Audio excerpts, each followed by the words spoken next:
Order. I remind honourable members that there have been some changes to normal practice in order to support the new hybrid arrangements. Timings of debates have been amended to allow technical arrangements to be made for the next debate. There will also be suspensions between each debate.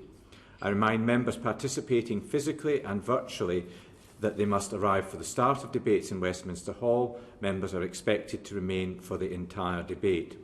I must also remind members participating virtually that they are visible at all times, both to each other and to us here in the Boothroyd room.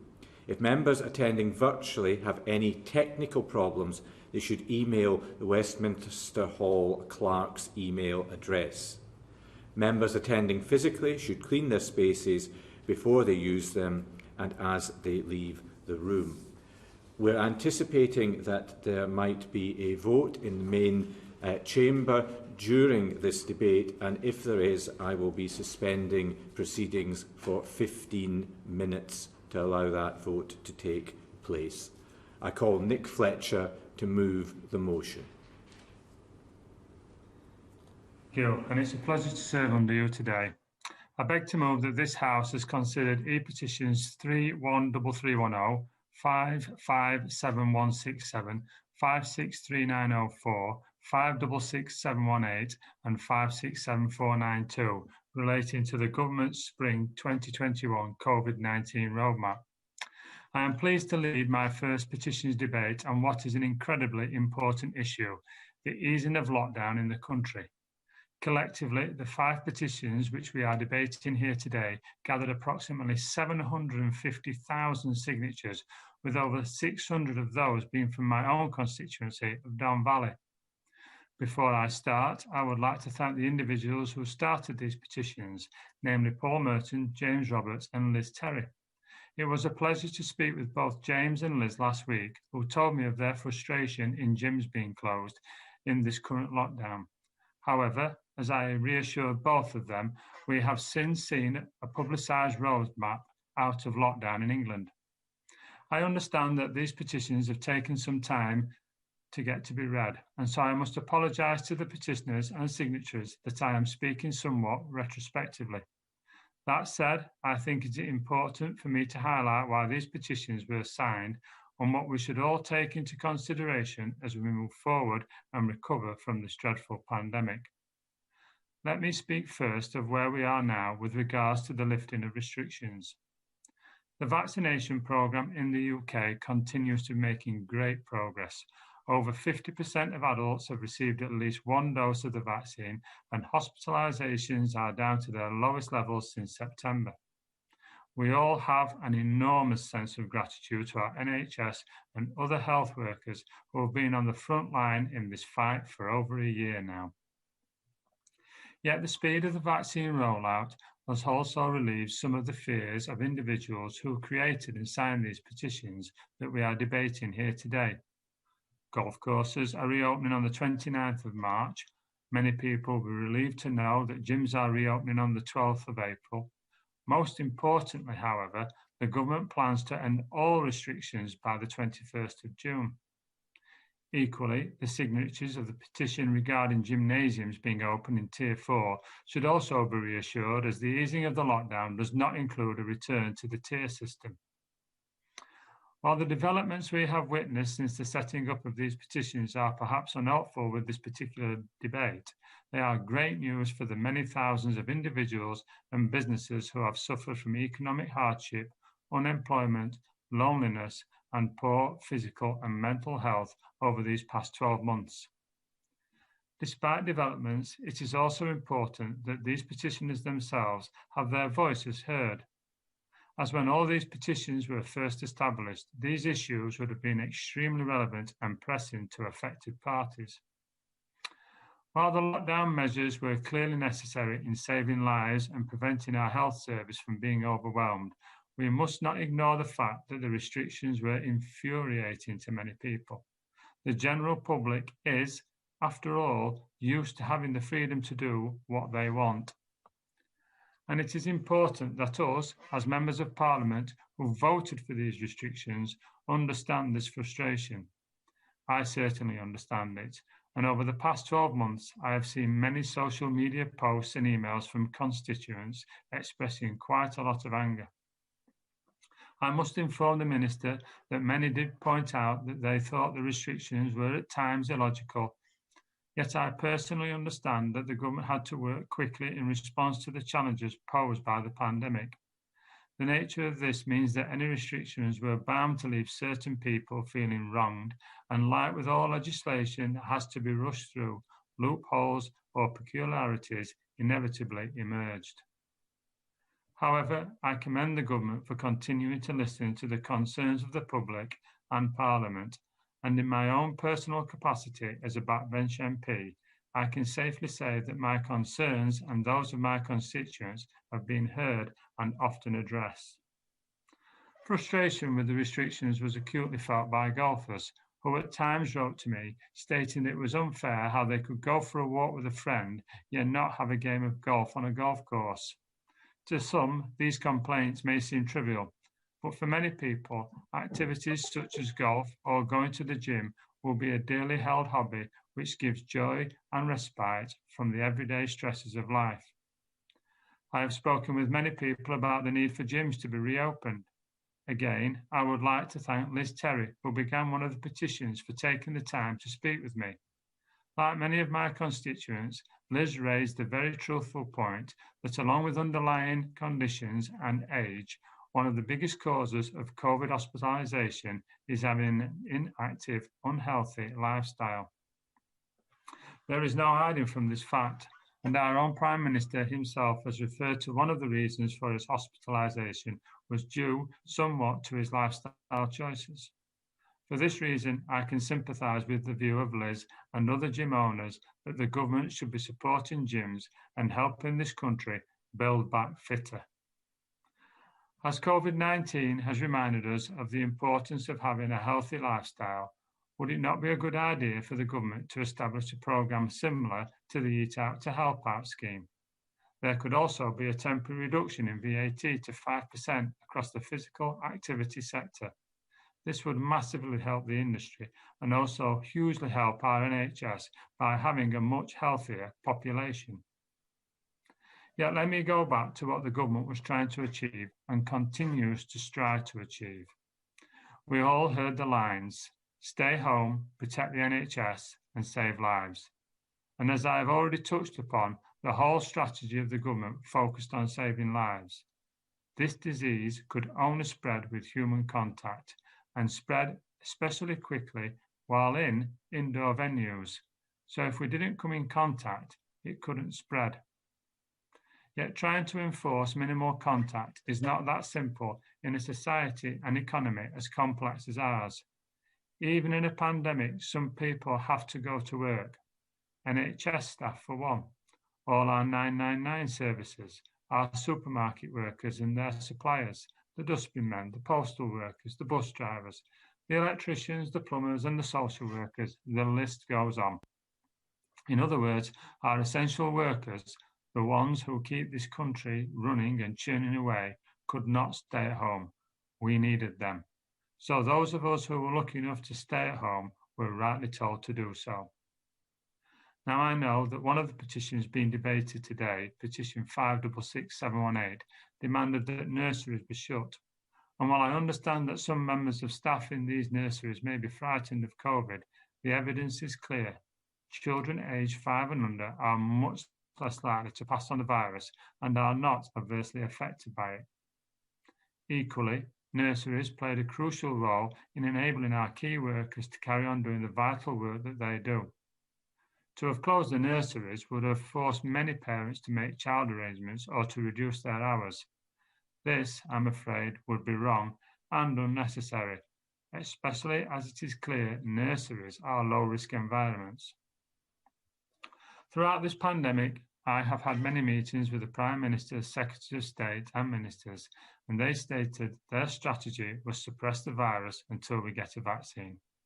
And while I sympathise that the petitioners will have had different opinions on how this strategy went forward, having an opinion without ultimate responsibility is a luxury.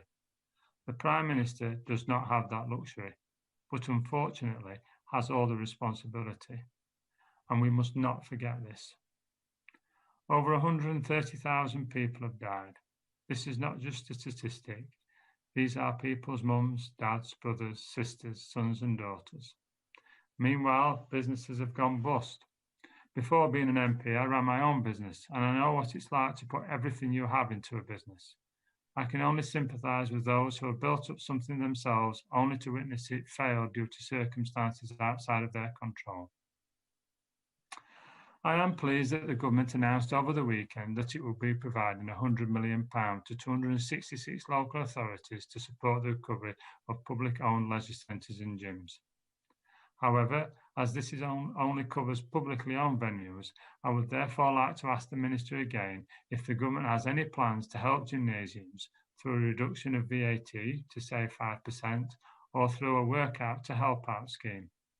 After all, as pointed out by UK Active, simple measures like this would stimulate growth in a sector which was in a position of strength prior to the pandemic and create a number of sustainable jobs to aid the country's health and economic recovery from Covid-19.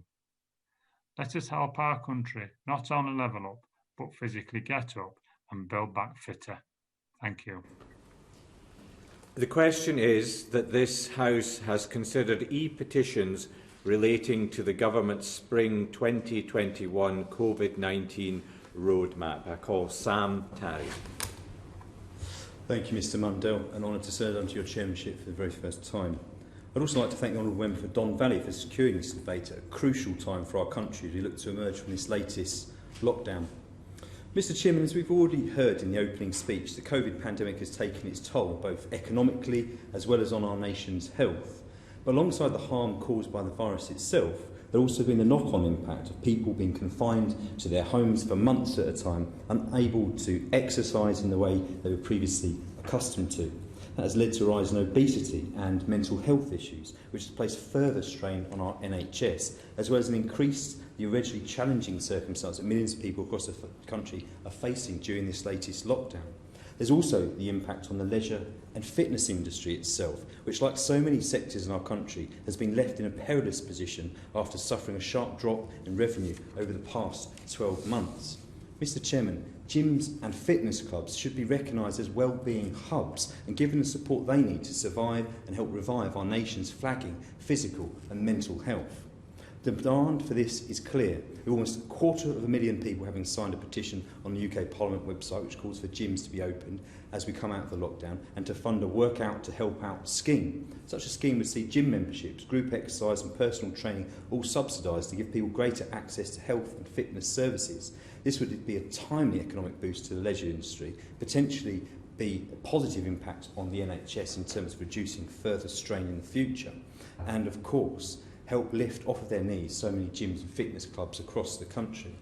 Indeed, I've met with gym, sports and other leisure fitness club owners in my Ilford South constituency, including Lewis Attica from Anytime Fitness, who's a franchisee owner, and they are all clear that this could be a huge boost to help them keep their heads well above water in the long term and to protect workers' jobs when the furlough scheme comes to an end later this year. This petition closely followed behind another which called on gyms to remain open during the Tier 4 lockdown, which was signed by a further 180,000 people. What's clear is that people are desperate for an outlet to channel their frustration at being confined to the home or workplace and improve their physical and mental well-being in this process. That's why at UK Active's National Summit last November, Professor Chris Whitty himself stated that exercise and physical activity should play a key role in the UK's recovery from the pandemic, as well as shape the way our health future care plans work going forwards. Mr Chairman, improved physical health not only has a positive impact on mental health, there is also considerable research, such as in 2014 from Loughborough University, showing that healthier people require fewer days off sick than those that don't do fitness. That can only benefit businesses around the country as we look to get our country's economy moving again.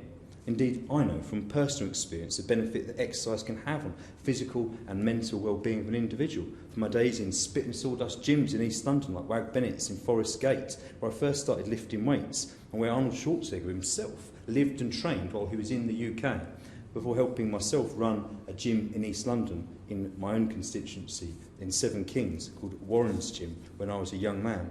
And now, as a Member of Parliament, I play sport in my capacity as the Vice Chair of the Commons and Lords Rugby Football Club, and personally looking forward to getting back into the gyms this summer and getting my bench press back up to 120 kilograms as soon as I can. Many sports clubs are at the heart of our communities and have continued to provide a crucial service during this pandemic. For example, Friendford Club in my constituency, which does so much for young and disadvantaged people when its doors open, is now operating as the hub for Redbridge COVID Mutual Aid, which delivers food and vital supplies to some of the most vulnerable people in our borough. However, they are just one of the gyms in my constituency. It's lost over half its membership over the past 12 months. I've heard some incredibly sad stories in the conversations I've had with not just local gym owners, as well as chief executives of large leisure chains, of people committing suicide even, because they're so depressed that they can't get back in and get their health back on track. And despite the government announcing one-off grants worth up to £9,000 per property for the months of January and February, many have not been able to apply because the revenue exceeded just over £50,000, indeed to my constituency just by around £1,000 to £2,000, missing out, unfortunately.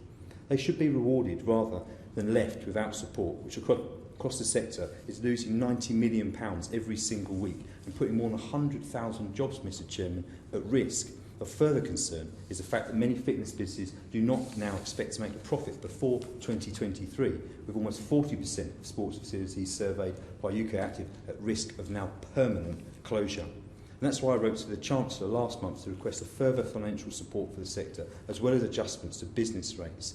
Businesses invested to be COVID safe, and while they may not initially have been able to have people through their doors in the same number as prior to the pandemic, having at least a controlled number will be beneficial in the future to a degree. And in closing, Mr Chairman, I'd like to echo the calls of many of my constituents in Hilford South about developing a national strategy to encourage people to exercise more, to promote physical and mental health, as called for in the parliamentary petitions themselves. Exercise will be at the heart of our nation's recovery from COVID and will be key to restoring our nation back to fighting fitness. Thank you, Mr Tarry. I'm sure we all wish you well with your bench presses. I now call Greg Smith. Thank you, Mr Mundell. It is a pleasure to serve under your chairmanship, and I congratulate my honourable friend, the member for Don Valley, for securing and opening this debate. I particularly wish to speak this evening on the petitions before us that relate to gyms and fitness. And it may be obvious to most that, unlike the honourable gentleman for Ilford South, I am not regularly found in a gym myself, but I know that it is very important to millions of Brits, not least the entrepreneurs who run those gyms and the staff whose jobs depend on them. Now, all of us have appreciated the need for measures to control this virus and to save lives, and not least our local gyms and fitness centres themselves, who across the board have introduced comprehensive and robust COVID-secure measures from very early on. In October last year, I had the pleasure of visiting Intent to Improve, a gym in the town of Buckingham in my constituency, where I saw firsthand those measures that have been put into place to secure their members' safety with hygiene, ventilation, social distancing measures. However, as we all know, Mr Mundell, as part of the national lockdown restrictions, this gym and all the other gyms and indoor and outdoor leisure facilities across our country closed. Given their excellent track record on hygiene and safety and the corresponding extremely low incidence of transmission of the virus in such settings, it was, I fear we must acknowledge, a bitter pill that such severe limitations were placed on opportunities for exercise in a safe environment. And I'm sure I will not be alone in this House in saying that the consequences for the physical and mental health of my constituents of these closures has been significant. Because it's never been more important for the nation to take responsibility for its own health and thereby protect our NHS.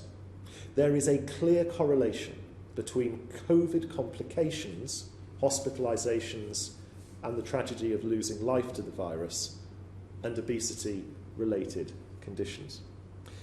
Even more concerningly, Office for National Statistics data shows that suicides have increased by some 20% since the first lockdown. It is indeed a tragedy that alongside the pandemic, there is likely to be a mental health pandemic that, if left unaddressed, will have a long-term impact, much more far-reaching and difficult to recover from.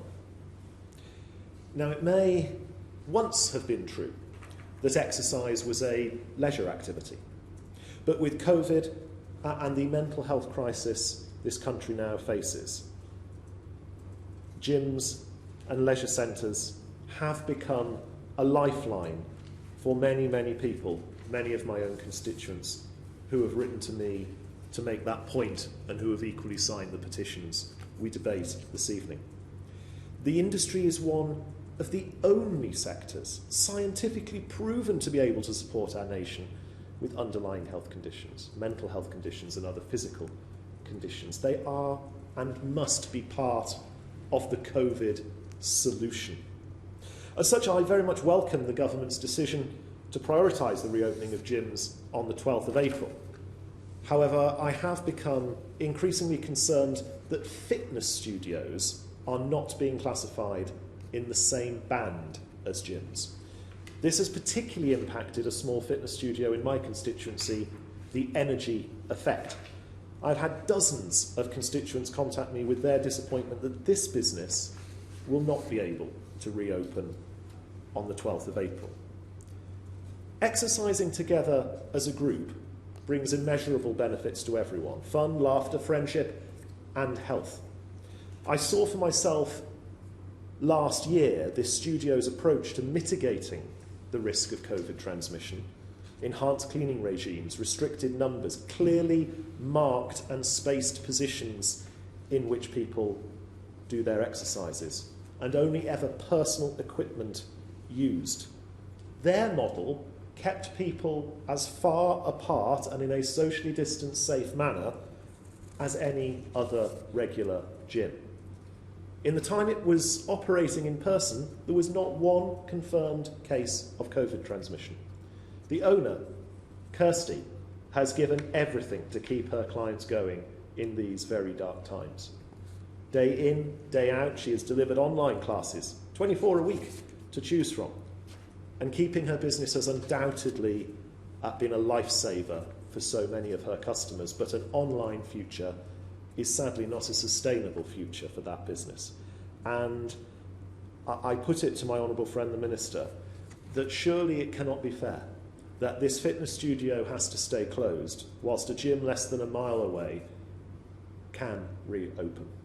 There has to be an equality of opportunity, and every small business must be given the opportunity to rebuild. The UK's 7,000 gyms and leisure centres have only been open for very limited periods since the first lockdown. For this reason, I would also support a Work Out to Help Out scheme as called for in one of the other petitions we debate today. A financial incentive that would encourage people to renew long-lapsed gym memberships and to support their local gym and fitness centre, either via a tax incentive, VAT cut or holiday, or something similar to the Eat Out to Help Out scheme that was so successful last summer, some sort of grant on a pay-per-use basis. It will be good for those businesses as they make every effort to bounce back, and good for our nation's health.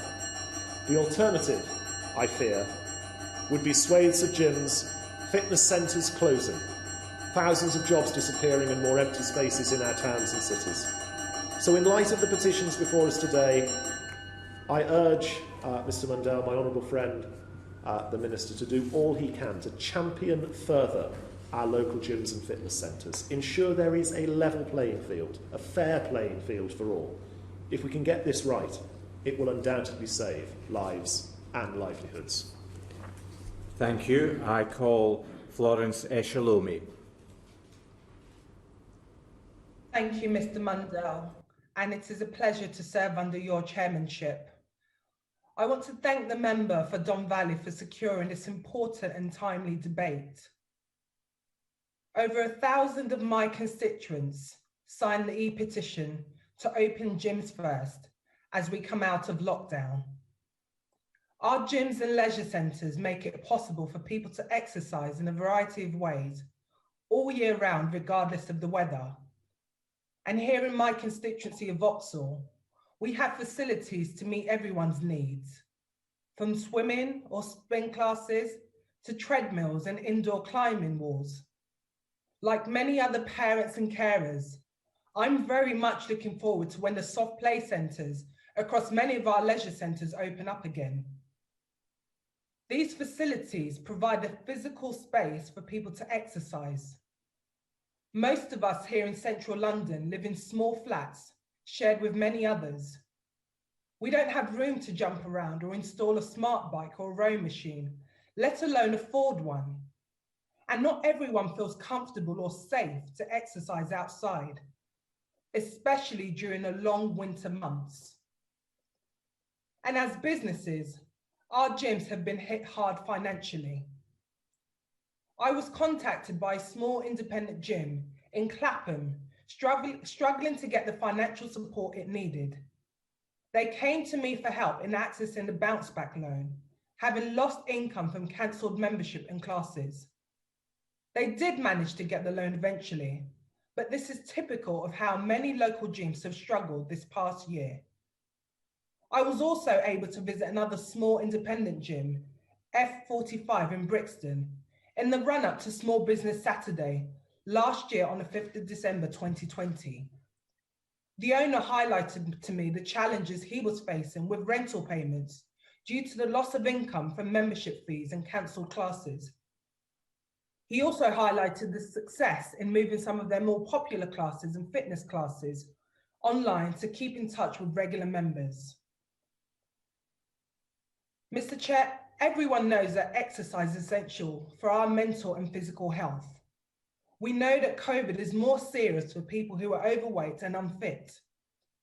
In my constituency of Vauxhall, air quality is a big issue, and with COVID being a respiratory disease, it is even so much more important we get people out and about exercising.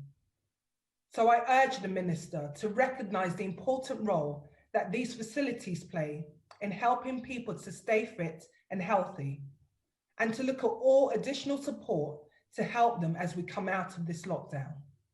Thank you. Thank you. I call Robbie Moore. Thank you, and it is a pleasure to serve under your chairmanship, Mr Mundell, and I thank my honourable friend, the member for Don Valley, for securing this important debate. With regards to the e-petitions being discussed today, I would like to use my time to focus on the two petitions which relate to gyms. As I have said before in this place, gyms are incredibly important to people's health and well-being. Therefore, their reopening is vital as we recover from this pandemic. In July last year, as much of the country was reopening, my constituency of Keighley and Ilkley was placed under enhanced local restrictions after the first lockdown. This meant that local gyms, such as NR Gym and High Energy in Keighley, were unable to reopen at the same time as gyms in the rest of the country.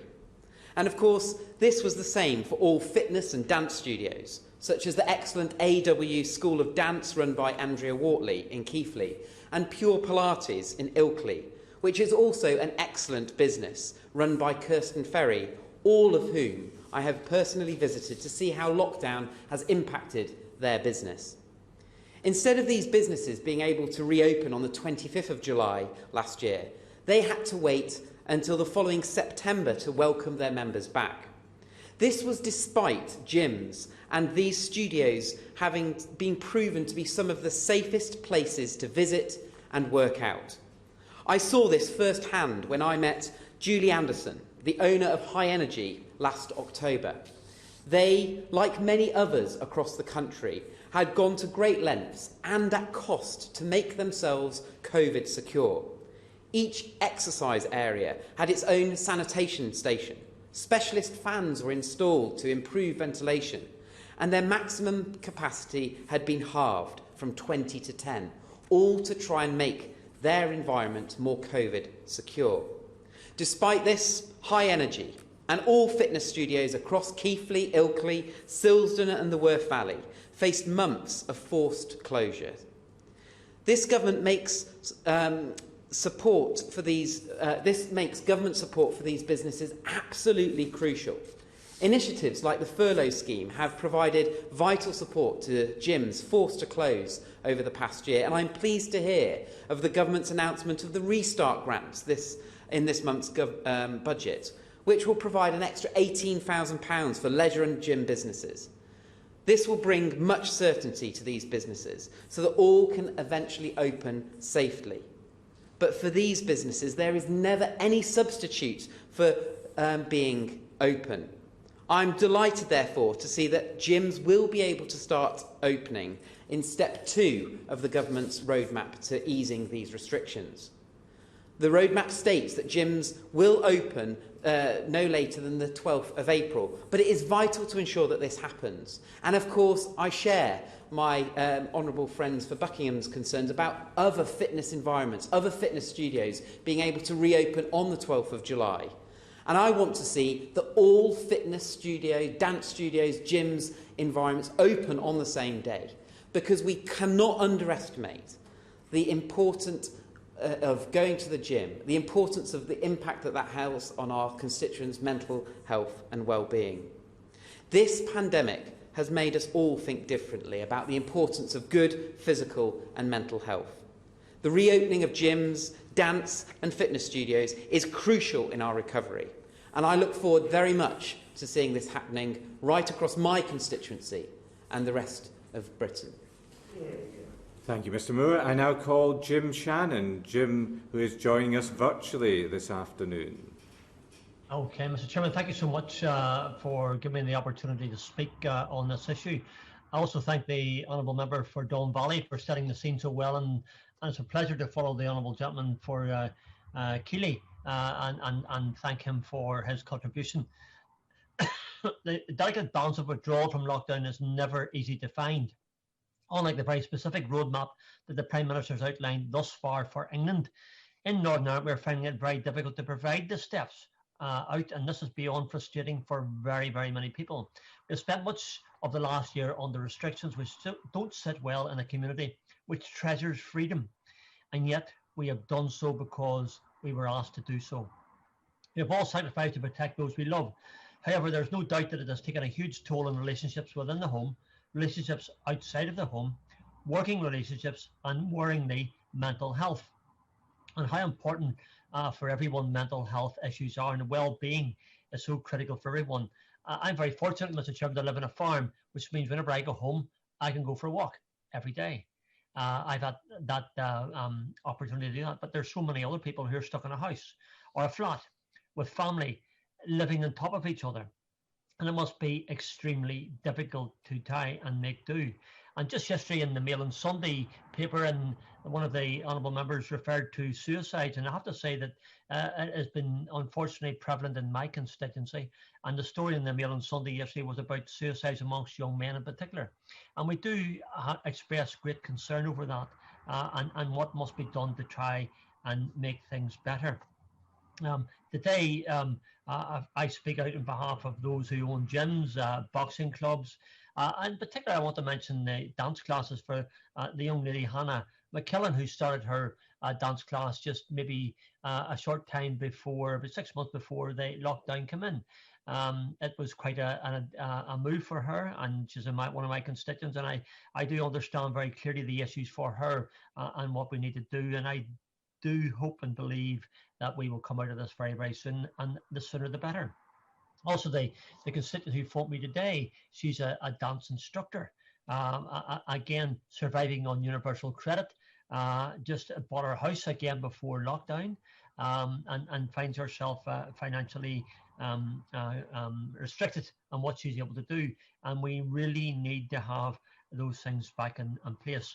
But I want to talk in particular, if I can, about an email I received from a 77-year-old constituent of mine, specifically regarding golf. He says he can't understand why he is unable to partake in a sport which is socially distanced and essential for his mental health as well as his physical health. And I quote him. He writes, "I'm a 77-year-old golfer I'm really disbelieving when golf courses can't open on the 1st of April, but only allowing for 2 balls. 4 ball from 2 families is really in 99% cases a 2 ball. On a golf course, we are keeping social distancing, only 1 person to a golf buggy, flags stay in the hole and no one handles them. Bunkers are in play, but there are no rakes for players to touch. Only 1 person at a time allowed to the pro shop. Clubhouse is closed. Players arrive 10 minutes before their tea time, so there are not a number of players queuing up, and at the end of the game, they touch elbows, fully clothed. We do not exercise, and I believe a game of golf gives me the exercise and B, something to look forward to.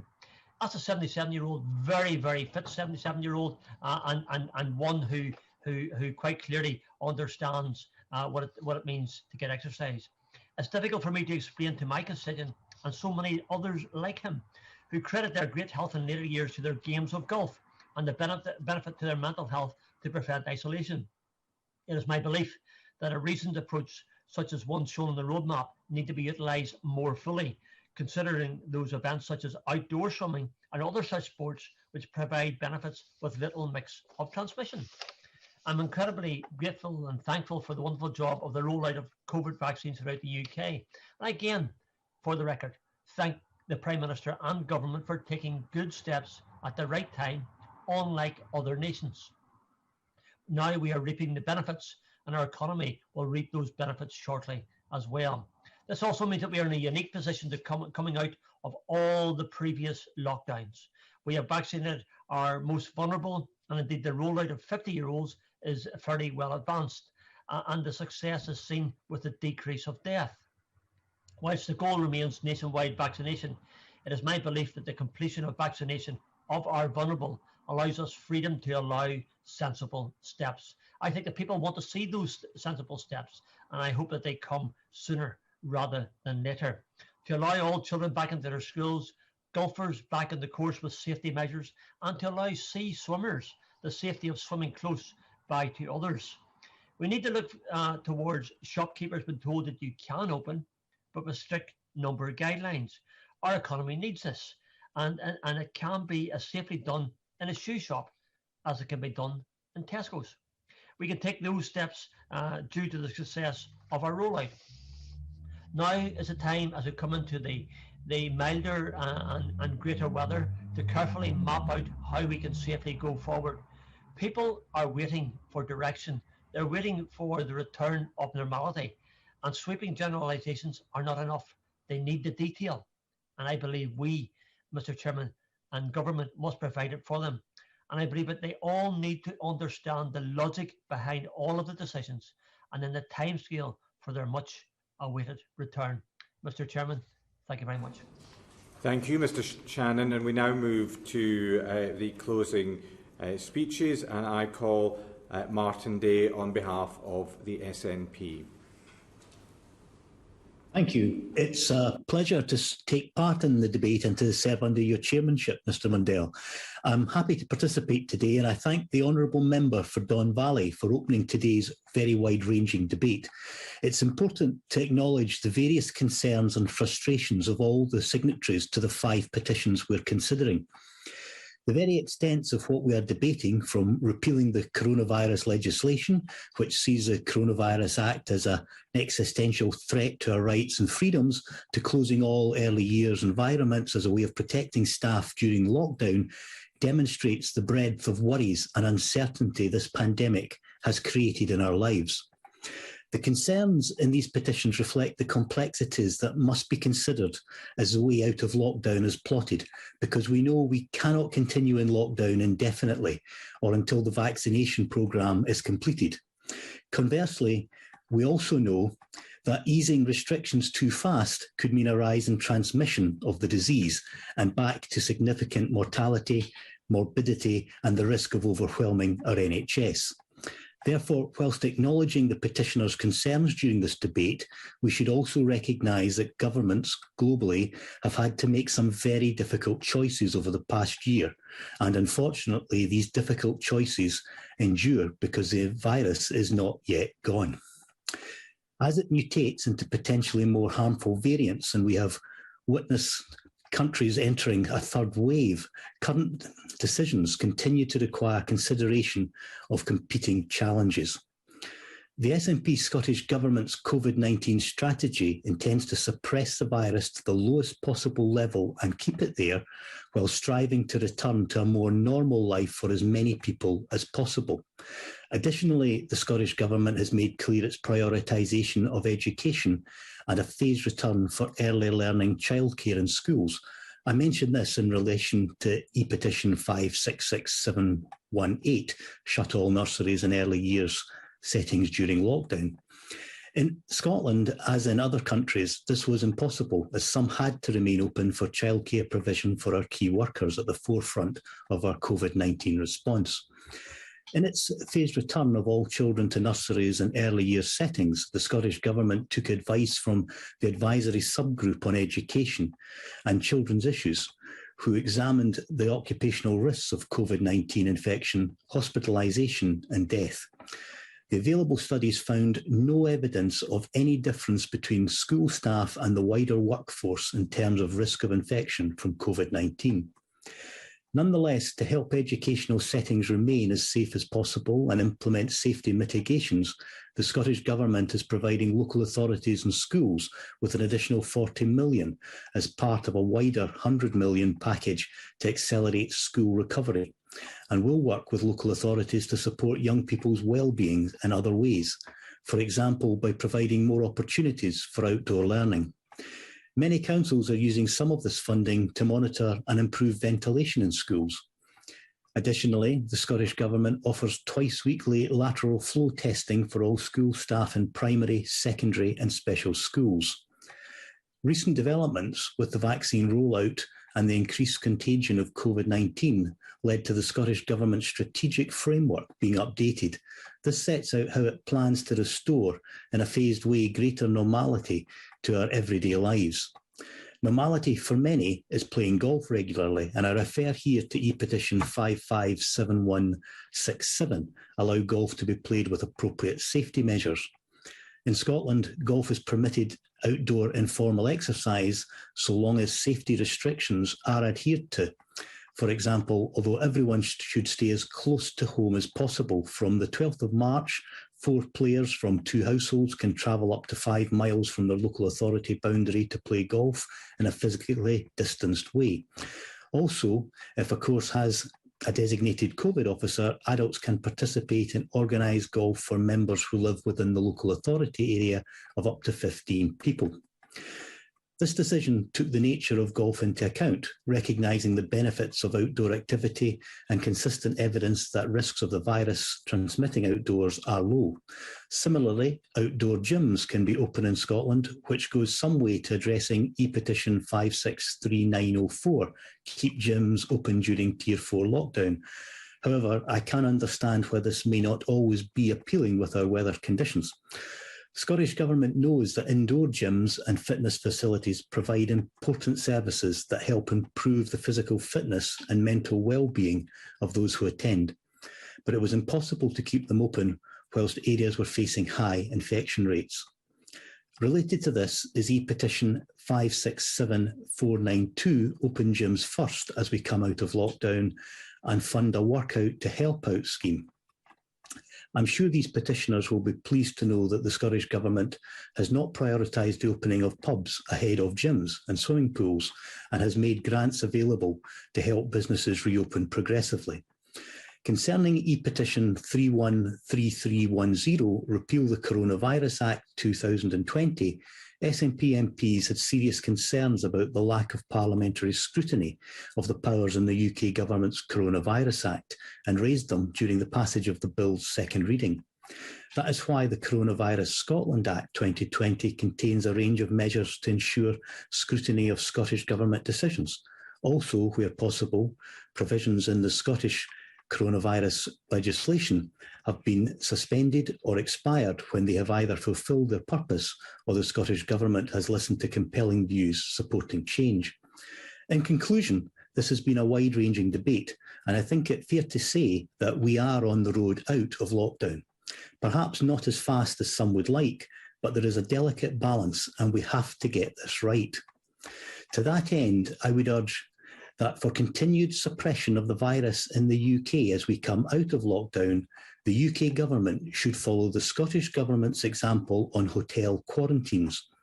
The recent Public Health England study showing that quarantine-free travel corridors contributed to the spread of coronavirus in the UK last year highlights the need for this change. Travel from the European countries accounted for 86% of imported cases between May and September, so I sincerely hope the Minister and Government will think again on this matter. Businesses and individuals must continue to be helped through the remainder of the restrictions. With health measures and COVID restrictions being devolved matters, I stress that while restrictions continue in any part of the UK, support must as well.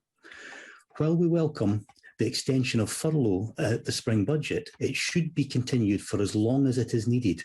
There must also be sector-specific support for aviation, hospitality and tourism. Due to the highly infectious nature of coronavirus, general anti-coronavirus measures may be needed until a sufficient proportion of the population is vaccinated, and unlocking must be data, not dates driven. In terms of vaccinations, this may mean around 70% of the population, and many restrictions moving forward will remain in place for both vaccinated and unvaccinated people. With recent news of disruption to supplies of vaccines in the UK, it is possible that the rollout may be delayed. If this is the case, then the dates of unlocking the last steps of lockdown may need to be postponed. The UK Government should endorse a data-driven approach to the end of lockdown like the Scottish Government, not persist on set dates because they previously overpromised. Thank you. Thank you, Mr Day. I now call Shadow Minister Alison McGovern. Thank you, Mr Mundell. It's a pleasure to virtually serve under your chairmanship. And I'd also like to thank the member for Don Valley, who introduced this debate so well on behalf of all of those who signed the 5 petitions that we are discussing, which others have covered.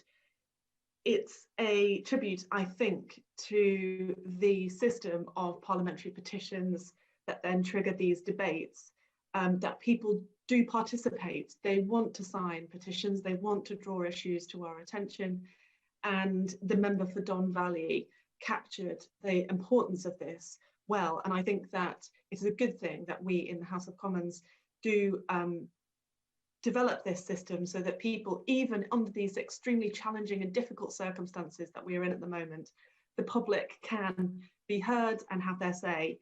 Even as the previous member who just spoke explained, even if sometimes their instincts are different, everybody can be heard and everybody can be participating, and I think that is a very good thing. And we've heard from my friends, the member for Ilford South and the member for Vauxhall, gave very good descriptions of one of the petitions and the frustration that many of us have felt in terms of being able to be physically active during the lockdowns over the past year. It has been the most frustrating time, and we all want that to change. There is no doubt that, even necessary though many of these measures have been, there is no doubt that they have been deeply, deeply frustrating for many people, as the member for Keighley also explained very well. I want to take a few moments just to talk through the opposition's priorities, but just to acknowledge that frustration that people have felt, whether it's gyms or the ability to go for a round of golf, or the situation that many people have faced with their normal life being massively, massively interrupted. Obviously, we all understand this is a matter of life and death and it's been necessary, but I don't think we should underplay the cost that has been borne. And I have a few questions for the Minister as well, just as to how we're going to help the country recover from this. However, nobody understands more than me. My football team here in the Wirral that I play with, Wirral Valkyries, we are regularly counting down the days till we can get back out on the pitch again. And so I think all of us know that in our lives, being physically active is extraordinarily important. With regards to these restrictions, the opposition have set out the approach that we felt the government ought to take. Firstly, that we should follow the science. This has been a challenging period where all of us have had to get our heads around reading the epidemiology and what that might lead us to need to do. However, I think we were slow to act twice in relation to the response to the epidemiology, and I think that should be a lesson learned. And no doubt, when we get to the eventual inquiry, I'm sure that the science will be poured over as to at what point decisions could have been taken for a better impact. But I would pay tribute to all of those gym owners, all of those operating leisure facilities right up and down the country who have been right on top of the need to keep their facilities safe when they have been able to open and to help them open quickly. They have left no issue unturned when it comes to making sure that gyms and other leisure services are safe as much as they can be, even despite complications with things like with the way in which gyms are ventilated. I know that they've all worked really hard. For that reason, second priority has been that we should all be honest with people. As politicians, we all know that there are hard choices, and we've had previous debates in Westminster Hall where we've discussed these issues and where some of those choices are. And I think whatever your political feelings, we do want everybody in the country to understand that none of this is easy. I don't think that anybody thinks that these choices are simple or straightforward. We do need, in order to help people understand why those decisions are being taken and have been taken in the past, also a level of transparency. And this is where I want to just talk about the future, because I think one thing that we have learned from this COVID crisis is that some of our public health data is not as good as it could be. I don't think that we understand the state of physical and mental well-being in the country as well as we might. We have lots of survey information, but I think understanding the health picture of the country and how people want to help themselves be fitter will help us make a plan for the future in terms of dealing with the consequences of some of these lockdowns that people have mentioned. For example, the knock-on impact on physical and mental health. Our fourth priority has been to prioritise families. In these debates before, again, we've spoken about the importance of participation in sport and physical activity, particularly for our children. And, previously over the past year, I think there has been a level of frustration in terms of making sure that children were able to participate in sport as soon as they possibly could. And I think that's an important priority. The member for Ilford South spoke of gyms as wellbeing hubs. And this is where I think that we do need to move the discussion on, because I think some of these petitions and people signing them want to see our country have a better state of health and well-being. And members have mentioned lifestyle choices. I don't know about others, but I would question that language, because I think we're learning more and more about the connection between mental and physical health, and about some of the facilities that are around us being able to help us have a better level of physical health, which gives us a better mental health, having good mental health in a way that supports our physical health. And I think we're learning more and more about the interconnection of those two. And in order to improve the health of the nation, we do need a national plan coming out of this lockdown that address many of the concerns that have been raised. So I just want to finish with a few questions for the Minister to try and start that conversation.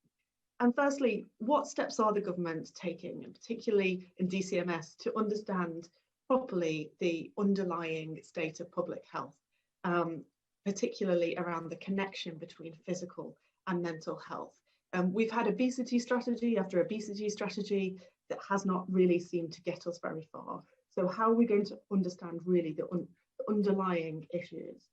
And in doing so, will we be able to join up our fractured mental health system? Because we see too many people get into a crisis because they don't get early support to make sure that their mental health is as good as it can be.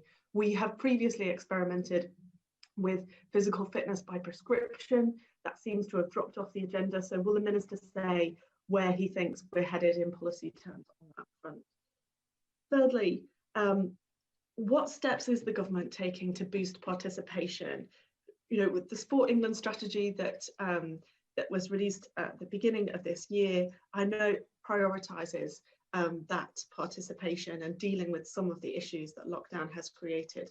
But will the Minister say what the government wants to prioritise now, particularly around socially economic disadvantage, which we know has a significant effect on people's health, for women, where we are still finding a challenge in women's participation, particularly Black women and those from other diverse backgrounds, and also for people with disabilities who face significant challenges in making sure that they are able to be physically fit and healthy in the way that other people are. And finally, on green spaces, members have mentioned people's housing having an impact on their physical fitness. And I think, as has been mentioned by some of the petitioners, that ability to be outside and enjoying open green space is highly important. So whether it is understanding what the data tells us about public health and the role of physical activity in that, whether it's exercise by prescription or some of these planning issues, I think we do need that joined up plan for public wellbeing. And I look forward to hearing what the Minister has to say. Thank you very much. I now call Minister Nigel Huddleston.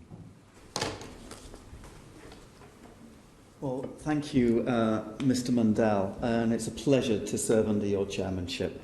I'm very grateful to the Honourable Member for Don Valley for bringing forward this debate on a range of important subjects that crosses multiple government departments, and I really appreciated the way he eloquently articulated the concerns of the petitioners as well as his constituents. And each of these petitions has been signed by at least 100,000 people, some many more, and I think that speaks volumes about the importance of these industries and sectors to people right across the country. And therefore it's an honour to respond. Now, these petitions have been grouped. As I said, they do cover multiple government departments, and whilst I represent DCMS here today, I can assure honourable members that ministers and officials are listening in other departments too. It's also worth noting at the outset that since these petitions were initiated, the Prime Minister has announced a roadmap that will lead us out of the current lockdown in England, subject, of course, to the latest data and scientific advice. I mention this because the roadmap is relevant to each of these petitions, and it seeks to balance our key social and economic priorities while preserving the health and safety of the country. The roadmap gives us a prudent and pragmatic pathway out of national restrictions. It also supersedes the tier system to which some of the petitions debated this evening refer to. May I also say that I appreciate the tone of today's debate. I think our constituents appreciate it when we take the party politics out of things. There is a great deal of agreement across parties on the issues raised today, and I think we all share very, very similar goals in these matters. Mr Chairman, I turn first to the first petition, which calls for a repeal of the Coronavirus Act 2020. It's no exaggeration to say that the pandemic has had a profound impact on the lives of everyone in the UK. The Coronavirus Act passed in March 2020, and it's absolutely vital because it provides the legislative framework for managing the pandemic. It also introduced emergency powers to support individuals, businesses, and enabled critical public services to function during the pandemic. The Act, for example, has successfully removed the necessary barriers to allow suitably experienced people, such as recently retired NHS staff and social workers, to rejoin the workforce during the pandemic. It also provided financial support to individuals and businesses and enabled essential public services to function. The government made a commitment that powers are only in place as long as is necessary and proportionate for managing the current pandemic. And where measures have been put in place, they are often subject to additional checks and balances, like sunsetting clauses or fixed review points. And Mr Chairman, petitioners will be interested to know that the debates will take place in both Houses of Parliament this week, on the 25th of March, on the non-devolved aspects of the Coronavirus Act, and votes will be taken on their renewal. Mr Chairman, I turn now to the second E-petition, which calls for all nurseries and early years settings to be shut during lockdown. It was, of course, with great reluctance that we restricted attendance at early years settings during the first national lockdown in March last year. But the restrictions put in place as part of the most recent national lockdown enabled us to continue prioritising keeping nurseries and childminders open, supporting parents and delivering crucial care and education needed for our children. Early years settings have therefore been open to all children since the 1st of June 2020, and there is no evidence that the early years sectors has contributed to a significant rise in virus cases within the community. And current evidence suggests preschool children are less susceptible to infection and are unlikely to be playing a driving role in transmission. The petition specifically raises concerns about the risk to nursery and early years staff, and the Department for Education has worked extremely closely with the Department for Health and with Public Health England to develop guidance, including a system of controls for early years settings to follow.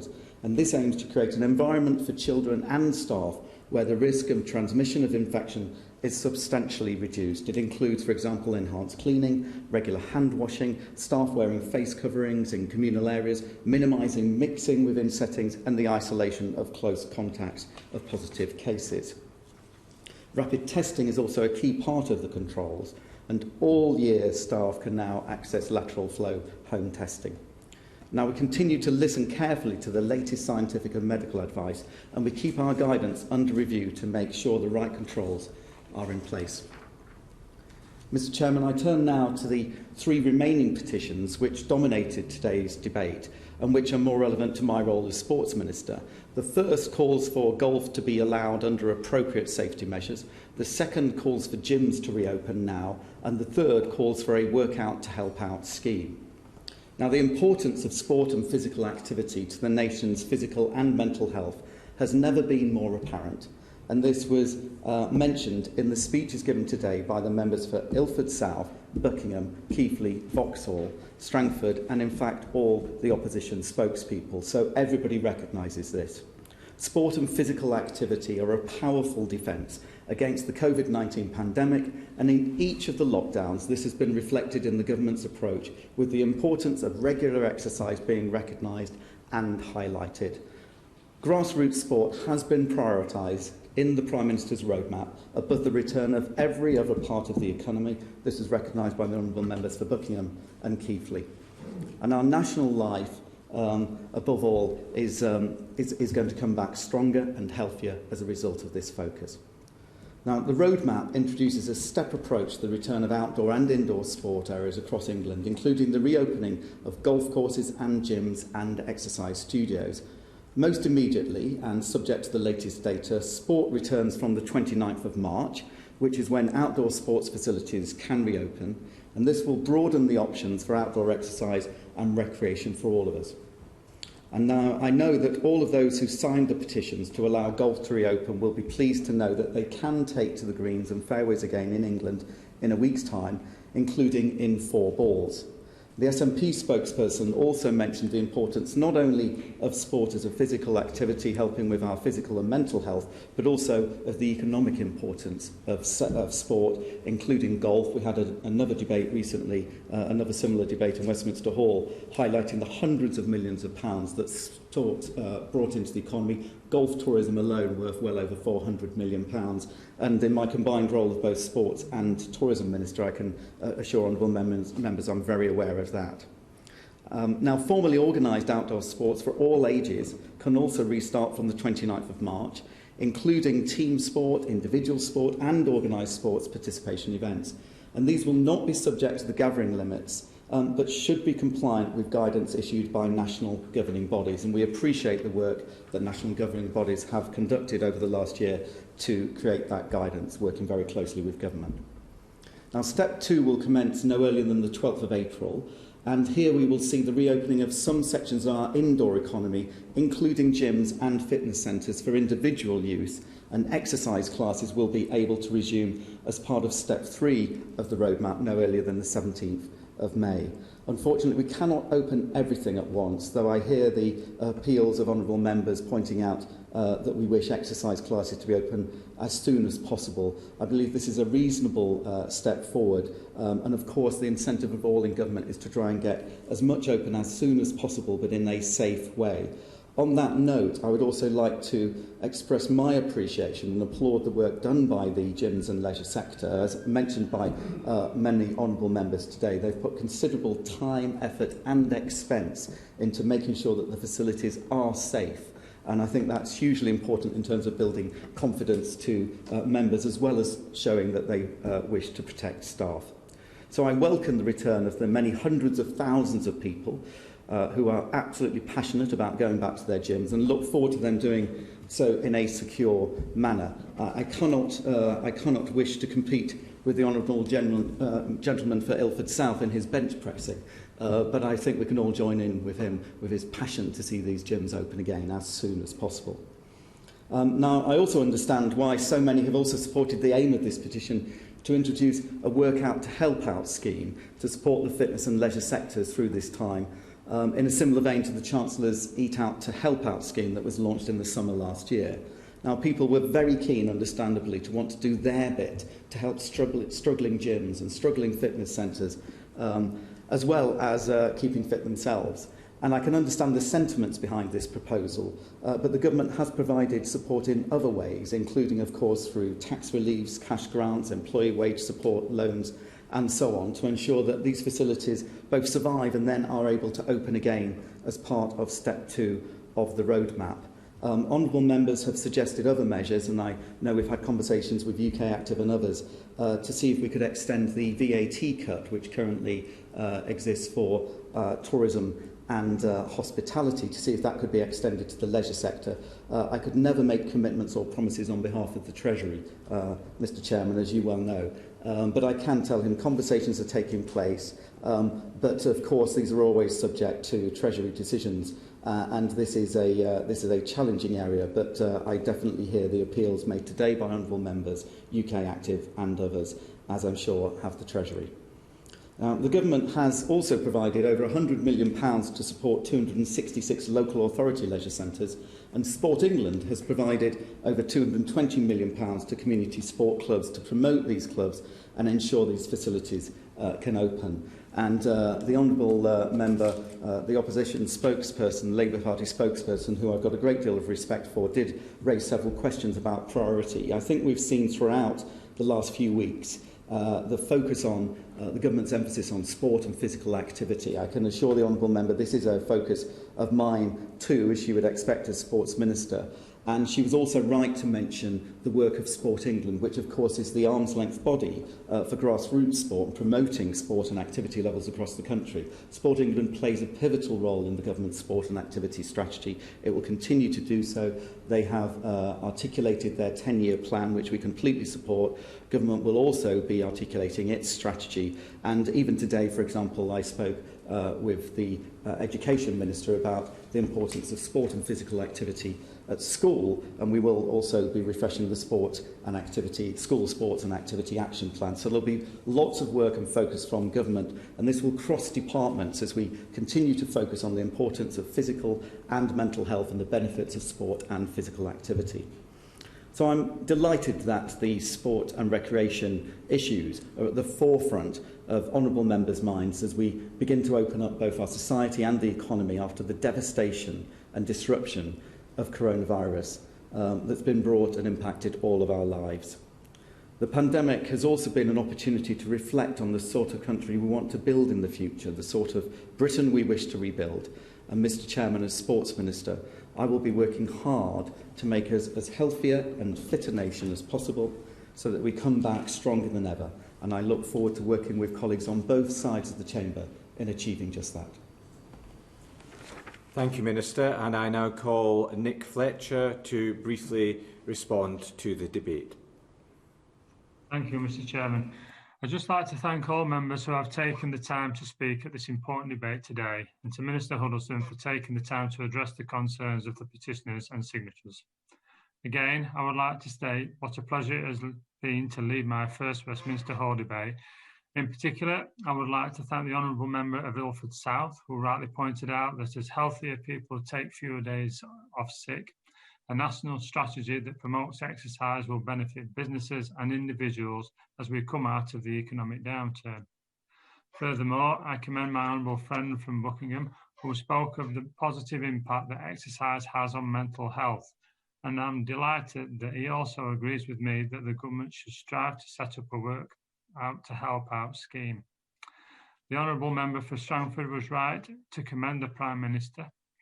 We now have vaccinated over half of the adult population in the UK and continue to make great strides in the fight against coronavirus.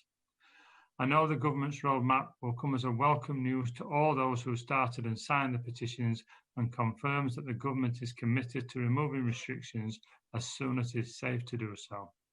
Finally, I would just like to thank all the petitioners and signatories once again, and also thank them for all their hard work in keeping themselves and others as healthy as possible. Thank you. Thank you, Mr Fletcher. The question is that this House has considered e-petitions relating to the Government's Spring 2021 Covid-19 road map. As many as are of that opinion say aye.